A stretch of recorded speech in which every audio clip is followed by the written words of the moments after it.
This is one I've been waiting to do for a long time. So, here it finally is.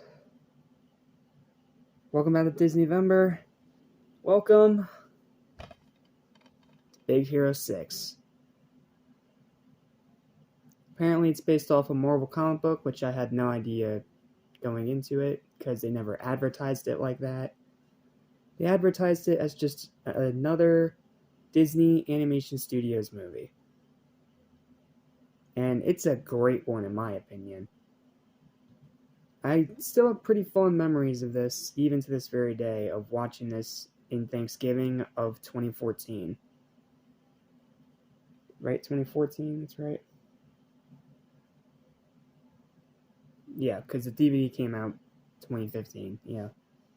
I watched this in Thanksgiving of 2014 in theaters, and it was a great experience. Everyone had a great time. Everyone was laughing. I was laughing. I teared up a little bit. Because this movie, they did not do justice with the marketing with this movie. The unique animation style, which is great. I love its animation style. The best way I can try to describe it is traditionally futuristic. That's the simplest way I can try to describe it. Of course, Baymax is the most hand-gentle, funny, likable character Disney's made in a long time. I liked its story, but the thing that the marketing didn't tell you about with this movie is its emotional core at its very center. The story of a brother trying to cope with the loss of his other brother. Yeah, Tadashi dies in this movie. Very early on, as a matter of fact. So, this is a movie about dealing with death and grief and loss, while also being a fun superhero movie. That does feel like a bit to jumble around, and I can understand why some people may or may not think it flows that coherently. But me personally, I think it really works. And almost every other scene in this movie, I was really enjoying it. I was really digging it. I liked the college kids, even if they were a little bit stereotypical and cliche. I love Baymax. He's one of my all-time favorite Disney characters. He's so hand-gentle, but he also just looks so freaking cool when he's in superhero mode. And the whole mystery behind it, and finding out that this is, the story of this villain using these microbots and all these other things. It's so cool, and the way it all ties in with the earlier scenes in the movie later on is great.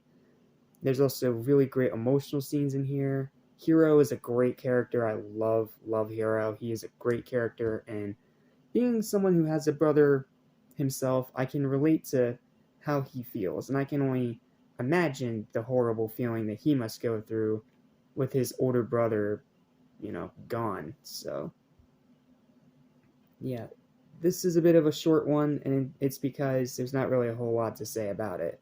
It has an emotional core, but it's a great superhero movie that's based off a Marvel comic book. But it's absolutely nothing like the Marvel comic book, seriously. If we're judging this as an adaptation of the source material, this is nowhere near close to the source material. But the source material wasn't exactly kid-friendly, so I can understand why Disney made a few little changes. And in my opinion, this movie's still great, even despite all that. I think the writing's strong, I think the emotion is there, I think the characters are great, the action sequences are fantastic, I love its animation, I love its distinct, unique art style, I love its voice cast. It's just a fantastic movie, in my opinion. And if for whatever reason you have not seen this yet, go out and buy it right now. I'm pretty sure you can find it pretty cheap if you know where to look. So, oh yeah, and also check out the Baymax show on Disney Plus. It's pretty funny and enjoyable, even if it is a little bit simple. So, yeah, bit of a short review, but it's because this is a pretty short and simple movie. But it has great emotional moments, and it's more than worth your time. And Fall Out Boy's on the soundtrack. What more could you ask for? Final verdict for Big Hero 6 is an easy high 9 out of 10. I would have given this like an 11 out of 10 had I been a reviewer way back when in 2014 or 2015. But watching it again now, I can definitely see that it's not a 10 out of 10 movie. And I can see why some people may or may not like it. But I dug it. I still dig it. I still think it's funny. I still think it's emotional. And I still think it's one of Disney's strongest movies. That's, just simply their animation studio, not Pixar or Marvel or etc. So, yeah. Great movie. Check it out if you haven't already. See you next time for Zootopia.